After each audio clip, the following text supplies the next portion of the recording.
IBW. Please sit down if you have a seat. Well, thank you, B. Travis, for that introduction. You know, I want to thank Kenny Cooper, President of IBW, who is doing a great job with this union for all American workers. Not a joke. And you got a hell of a new governor in Wes Moore, I tell you.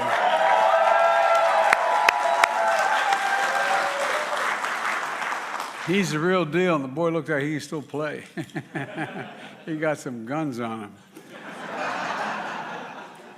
And one of my great friends and one of the best senators I ever served with, Ben Cardin, is here.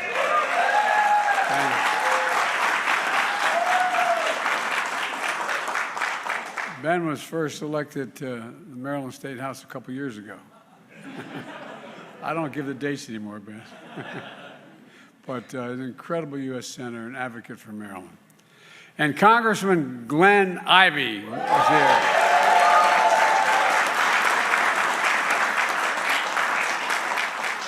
The thing is, Glenn's married to a woman who has a tougher job than he does. She's a councilwoman. I used to be on the county council. You know what? Nobody knows the difference between whether there's a pothole in front of your house. It's the county's problem, it's the state problem, it's the city's problem. And guess who they go to? They go to the county. And that's why I ran for the Senate. It's too hard.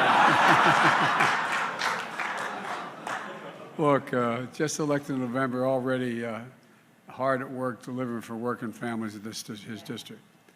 And look, last week I reported on the State of the Union. It is...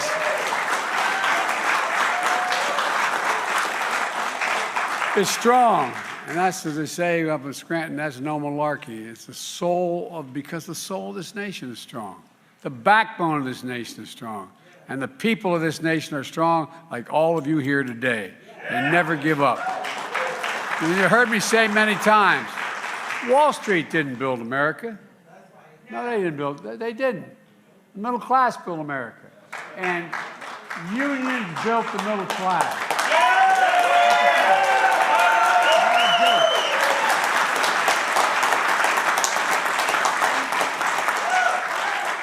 And one of the reasons I'm standing here as your president is because of the IBW, and that's no malarkey either. For the past 2 years, we've been carrying out my economic plan that grows the economy from the bottom up and the middle out, not the top down. Look, this trickle-down economy, I never watched much of it trickle on my dad's kitchen table. You know, because when the poor have a ladder up and the middle class does well, the wealthy still do very, very well. It's not a problem. We all do well. My economic plan is what I call a blue-collar blueprint, and that means all of you for how we're going to grow this country. And I mean that sincerely. You all have significant skills. You know, you get up every morning, you do your jobs, bust your necks, trying to make an honest living. My dad used to, I'm sorry to keep repeating it, but it's worth saying. My dad used to have an expression, for real. He'd say, Joey, a job is about a lot more than a paycheck. It's about your dignity. It's about respect. It's about being able to look your kid in the eye and say, honey, it's going to be okay, and mean it. And he meant it. Because of you, my economy is working. It's a stark contrast to our Republican friends who are doubling down on the same failed politics of the past. Top-down, trickle-down economics is not much trickle-down, as I said, in most kitchen tables in America. I'm looking forward to the debate because the debate, we're going to debate with the facts. Look, the last 2 years, we've created 12 million new jobs. That's more jobs than any president created in 4 years. 12 million new jobs. The unemployment rate is 3.4%. That's a 50-year low. In my first 2 years in office, we created 800,000 new manufacturing jobs. 800,000. And where's it written? It says America can't lead the world again in manufacturing. Gas prices are down $1.60 a gallon. They're going to come down further from their peak. And inflation is coming down. Take-home pay for workers has gone up over the past several months. We got more to do, but I'm telling you, the Biden economic plan is working because of you all. I really mean it.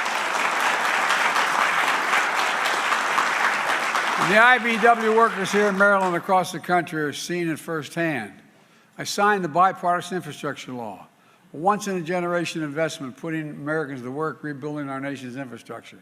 There's no possibility of us being the leading country in the world with a second-rate infrastructure. I'm not joking. It's literally true. It's literally true. And we've already funded over 20,000 projects across the country just since we passed the bill.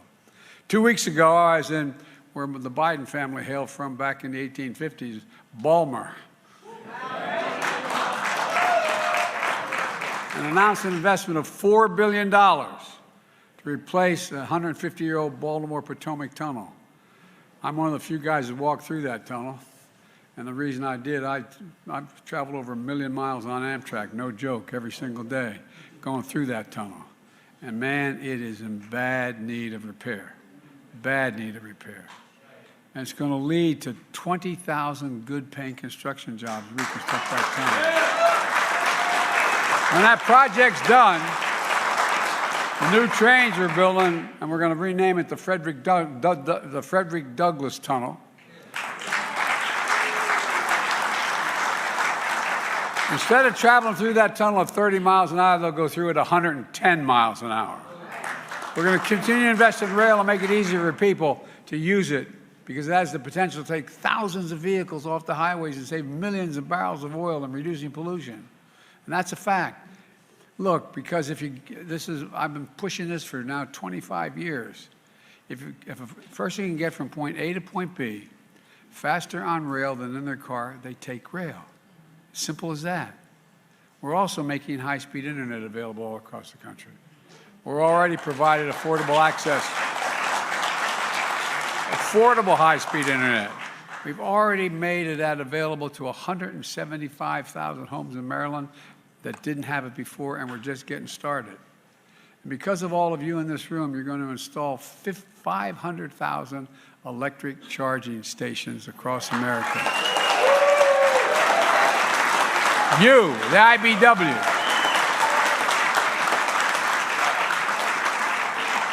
Okay, you put to work tens of thousands of IBW workers. They're making a good, decent wage. You know, the one thing I want to say, if you slow up for just a second here, it's really important, and I think my introducer made it clear. People think, the average person out there thinks, you just show up and say, I want to be an IBW worker, and you go to work. You essentially got to go back to school. You go to college, you got 4 years or more of apprenticeships. And by the way, it's harder to get into the IBW here in this union right now than it is to go to Harvard University to get in terms of the number of people applying and the number of people accepted. One of the reasons why I've been so pro-union my whole life, you're the best workers in the world. That's not a joke. No, we are. That's a fact. That is a fact. And I spoke, Ben, to the Business Roundtable and the major companies in America. I said, there's a reason. They asked why I was so pro-union. I said, because they save you a lot of money. No, seriously. You pay more to get the work done, but the work gets done right. Work gets done by the best people in the country. And I really mean it. And with all due respect, I say to the leadership, we got to talk more about that. Because the average person out there doesn't realize how hard it is to get to the place where you become an actual full-blown union member. They don't understand. They think you show up and say, I want a job, IBW or labor, whatever it is, and all of a sudden you're there. You know, this is going to have a major impact on the environment, what we're doing. Specifically reducing carbon in the air as we begin to move these 500,000 charging stations around the world, around the country. And ultimately, it's going to take millions of barrels of oil off the road.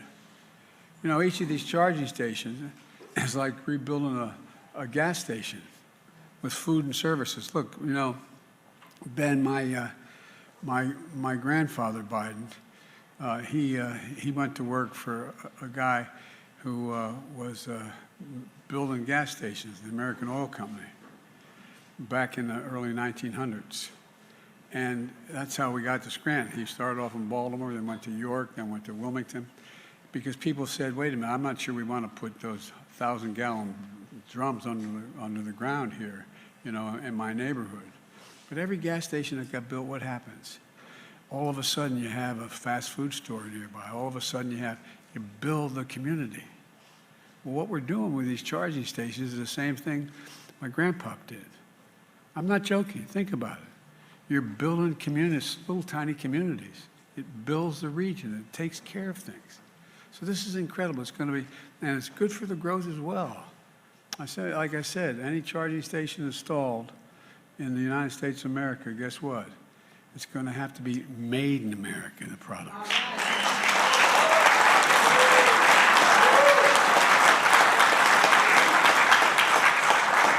And all these projects mean good paying jobs for electricians, plumbers, pipe fitters, laborers, carpenters, cement masons, iron workers, and so much more. And these are good jobs you can raise a family on. And most don't need a college degree, but you have the equivalent of all that work you got to do to become a member. Jobs where people don't have to leave home in search of an opportunity. You've earned it. You all put in at least 4 years to be trained apprenticeships, which is one of the reasons why the United States has the best trained workers in the world. You know, as I said, this is a blue-collar blueprint to rebuild America. And I want to be clear with all of you. We're not just buying American for this thing. For every project we have, every project we're installing, it's going to buy America. No, there's a law passed in 1933 that most presidents, including Democrats and Republicans, didn't pay much attention to. It said that if a president is spending the taxpayers' dollars to hire somebody to do something, whether it's putting a deck on an aircraft carrier or a railing in a public building, every federal project is supposed to be built by American workers. Every one using American products, creating American jobs. Well, guess what? I announced new standards to require all construction material used in federal infrastructure projects be material made in America. Made in America.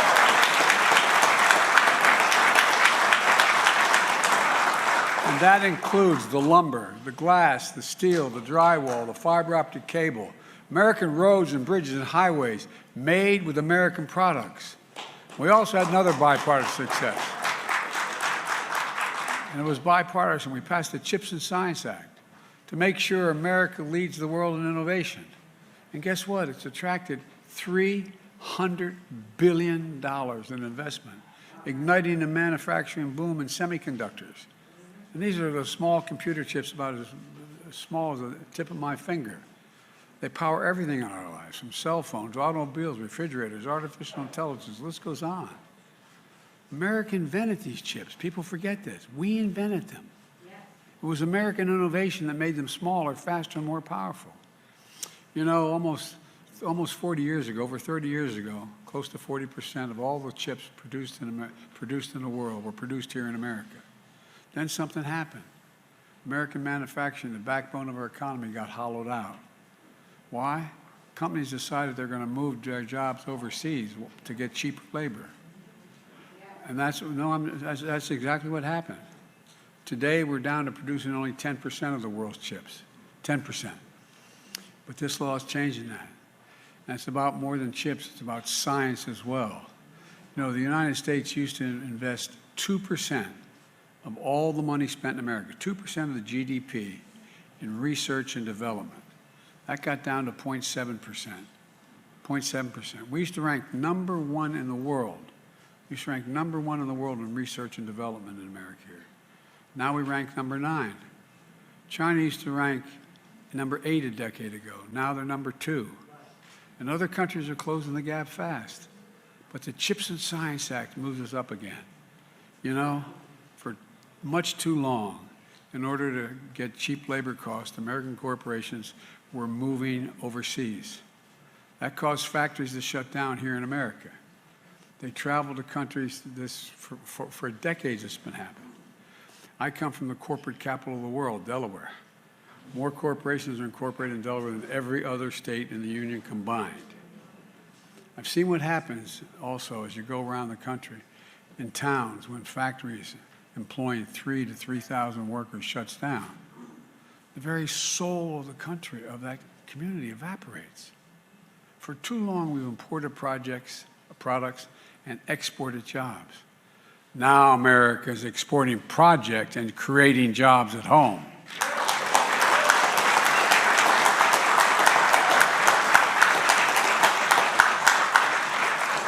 The end result is manufacturing is coming back to America. And something else is coming back, a sense of self-worth. Communities are beginning to get proud again. We're building an economy that leaves nobody behind. We're investing in places and people that have been forgotten. They've been invisible. And we've forgotten, but we haven't forgotten. We haven't forgotten. The truth of the matter is we made a lot of this progress with Republican help. Sometimes we had to go it alone, but a lot of the progress we made so far is because we worked together. Sadly, from what I'm hearing from the new leader of the House of Representatives and the new House of Representatives, they're suggesting this cooperation has come to an end. Well, that'd be a big mistake for America. Some of our Republican friends in the House are talking about taking the economy hostage over the full faith and credit of the United States. They say, unless I accept their economic plans, which is totally irresponsible, they're not going to pay the national debt, which took 200 years to accumulate. It's not the debt this year, last year. We cut the debt by $1.7 billion in the last 2 years. This is a 200-year obligation that's been accumulated. Now, I made it clear in the State of the Union, I will not negotiate whether or not we pay our debt. I will not allow this nation to default. So I met with the new Speaker of the House about how we should proceed to settle our differences. He's a decent guy. And here's what I suggested to him. Instead of threats about default, which would be a catastrophe, the first time America's full faith and credit will have been, anyway, not met. Let's have a conversation, I told him, about how to grow the economy, create jobs, lower costs, and reduce the deficit. And toward that end, I suggested let's each lay out our proposals. On March the 9th, I'm going to lay down my entire budget, how much I want to spend, how much we're going to do, everything from taxes cut and raised to programs cut and raised. Republicans should do the same thing. And when we sit down and see where we agree and disagree and negotiate, in my view, we need to finish the job we started. The Inflation Reduction Act, which is a fancy sounding name, but that I signed into law, we're taking on powerful interest to bring health care costs down so you can sleep better at night. You know, we pay more for prescription drugs than any nation on earth. We, the United States, pay more for prescription drugs. One example, 1 in 10 Americans has diabetes. I bet every one of you knows somebody has diabetes. Well, right now, every day, millions need insulin to control their diabetes so they can stay alive. Insulin has been around for over 100 years. It costs the drug companies today less than $10 to make that insulin, and to package it, arguably another $2, maybe $3. But they've been charging people $300, $400, $500 a month for it, unfairly charging them. But not anymore. We capped the cost of insulin at $35 a month. $35 a month for people on Medicare. When I initially introduced the bill and Ben tried to help get it done, it was for everybody, $35 a month. But we couldn't get the votes to pass for everybody, only got it done for Medicare. We got to finish the job. We got to make sure everybody needed insulin. Those 200,000 kids who needed to stay alive. Limit that cost to $35. Let's finish the job. And let's cap the cost of insulin for every single American who needs it and pays no more than $35. That's just one example. The law also, by the way, this law we passed, caps out-of-pocket drug costs for seniors on Medicare at $2,000 a month, no matter what their costs are. For example, many of you, unfortunately, like me, know the cost of these expensive cancer drugs. These drugs can cost $10,000, $12,000, $14,000 a year. Well, as of November 2025, as of next year, that's capped at $3,500, and the following year is $2,000 a cap. No one will ever have to pay more than $2,000. And Ben and I have a lot of been fighting for years to allow Medicare the power to negotiate how much they'll pay for the drugs they need to buy for Medicare. We've been working like hell. We finally beat pharma.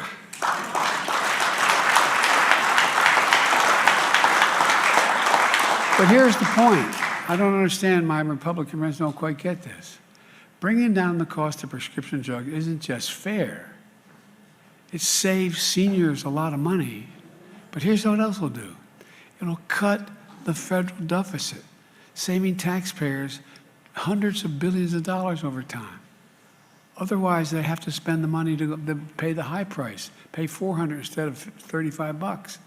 It's saving the taxpayer, not a joke. Now our Republican friends want to repeal the Inflation Reduction Act. They'd get rid of the savings on prescription drugs that we buy like Medicare. We buy through Medicare, and it would eliminate today, right now, $159,000 a year in savings on lower drug cost. Now that just means your tax dollars are going to be saved $159,000 to do what we're doing right now. In other words, it cuts the deficit. It doesn't cut Medicare or Medicaid or drugs available. It cuts the cost. And by the way, we're on the topic of Medicare. The distinguished senator, and I shouldn't be a smart guy, Senator Rick Scott from Florida, who is responsible for getting Republicans elected to the Senate, is a little bit in hot water right now. Because his plan is to sunset Medicare and Social Security. Well, meaning if you don't reauthorize them every 5 years, they go out of existence. Sunset them. They'll go away. As I said in the State of the Union, if anyone tries to get rid of Social Security or Medicare, I will veto it.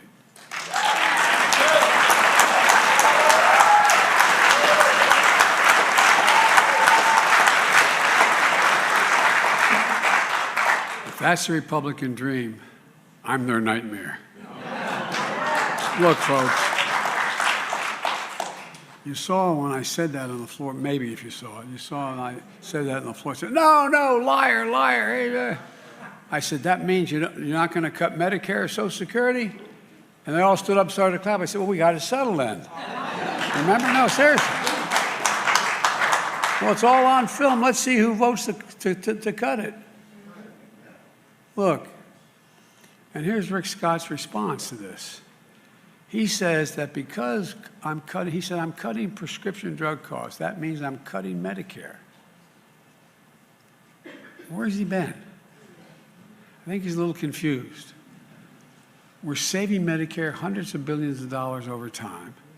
We're strengthening Medicare because they'll no longer have to pay exorbitant prices to big pharma. We're saving millions of dollars in out-of-pocket expenses for seniors, for drugs they need to stay healthy. Senator Scott's bottom line is, he said, we're reducing the deficit at the same time we're getting seniors a fair price. Somehow that's costing the government. He's a little confused. In addition, this Inflation Reduction Act cracks down on super wealthy tax cheats. My Republican friends have spent years cutting the number of IRS agents, the people who audit the super wealthy. It's very, when you make $200 million, I only wish, make $200 million, you got very expensive accountants. You got a lot of people doing a lot of things to make sure you pay little. Well, you make it impossible if you have more auditors. You make it impossible for the super wealthy tax cheats and their tax shelters to succeed. That lets the super wealthy game the system if you don't have people looking at it. Well, what has happened, I don't know how many years now, Ben, I guess for the last 4 or 5 years, they've constantly cut the number of audits the number of people working at the IRS who do the audits. So you're taking the cops out of the deal, man. It's like, a lot of people going through red lights, but there's no cops to do anything, and no cameras. Well, look, we changed the law.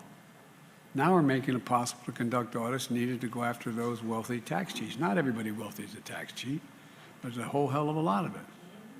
And just last month, the very first bill the Republicans passed in the House of Representatives would rescind that effort and would cut all those folks out again.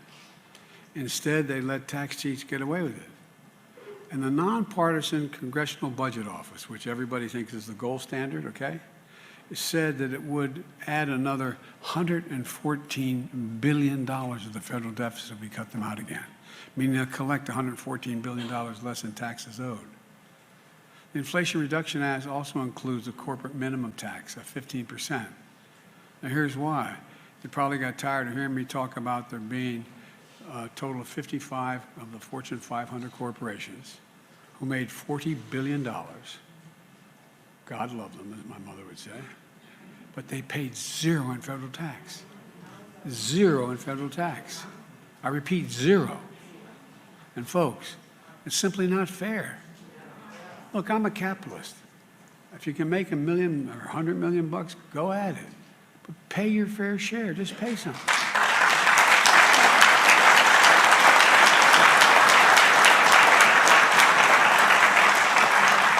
And by the way, ask anybody, whether they're wealthy or middle class, do you think the present tax system is fair? Just go ask and see the response you get. Because the law that I signed last August, billion-dollar corporations now have to pay a minimum of 15% in taxes. Just 15%. That's less than a nurse, a firefighter, a police officer, a union member. But Republicans in Congress want to get rid of this 15% minimum, along with other reforms I've made to make the corporations pay their fair share, like a 1% tax when corporations, the money they make, they buy back their own stock, so CEOs get paid more. That's all right. Pay a tax on it. It's income. Pay a tax, 1%. Well, guess what? Instead of investing that 1% in building more facilities or building what you're supposed to do, if Republicans have their way, and they succeed in both of these, that'll add another $296 billion to the deficit. Not a joke. These are facts. And here's a big one. Republicans in Congress have pledged that they're going to extend Trump's tax cut from his previous 4 years, a $200 billion tax cut, that was supposed to go away. It was supposed to go away after time for the wealthy and big corporations. When they passed it, the lion's share was supposed to be out of existence by 2025. But these tax cuts have already added $2 trillion to the federal deficit. That's a fact. No one denies that. $2 trillion. Now Republicans want to extend them without paying for them. Again, the nonpartisan Congressional Budget Office said that would add $2.7 trillion again to the deficit. And would give people who make over $4 million a year an additional tax break of $175,000 a year. The tax break alone is more than twice what the average family makes in a year. And it would explode the deficit and leave the American taxpayer holding the bag. Look, folks, let's be crystal clear about what's happening. If you add up the proposals of Republican friends, my Republican friends have offered just so far, what they've offered these now, it would add more than $3 trillion to the debt over 10 years. $3 trillion. When I introduced my budget a few weeks ago, or a few weeks from now, you'll see that what I've made a commitment and I've kept it so far and I'll continue to keep it. No one making less than $400,000 a year, and I don't know a lot of people I grew up with made $400,000, will not see a penny increase in their taxes. Not a penny. And you'll see that my budget will invest in America, lower costs, protect and strengthen Social Security and Medicare, cut the deficit by $2 trillion in 10 years. I want to reward work, not just wealth. Let's make sure working parents can afford to raise their family so they have sick days, paid family and medical leave, affordable child care. That enables millions of people to go to work. Let's also restore the child care tax credit, which gave tens of millions of parents some breathing room and it cut child poverty in half, the lowest in all of American history. And by the way, when you do these things, guess what happens? We increase productivity in America. We generate economic growth. The economy gets better, not worse. I've also called on Congress to pass my proposal for a billionaire minimum tax. We had, when we started this administration, about 720 billionaires. Now we have about 1,000. You know what their average tax they pay is? About 3%. Look, no billionaire should pay a lower tax than a school teacher or a firefighter.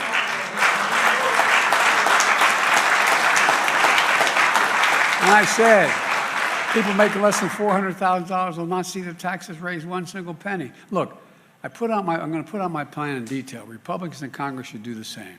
Right now, what we all know is that to say you want to reduce the deficit, but their plans are going to increase the deficit by $3 trillion based on what they introduced so far. So where are they going to cut? They're going to cut Medicaid, the Affordable Care Act, they're going to cut Social Security or Medicare, veterans benefits, aid to farmers. At the State of the Union, they seem to say they're not going to cut Social Security or Medicare. Okay, great. I hope that's true. But how are they going to make these numbers add up? Here's the deal. If Republicans try to take away people's health care, increase costs for middle-class families, or push Americans into poverty, I'm going to stop them. I'm going to stop them.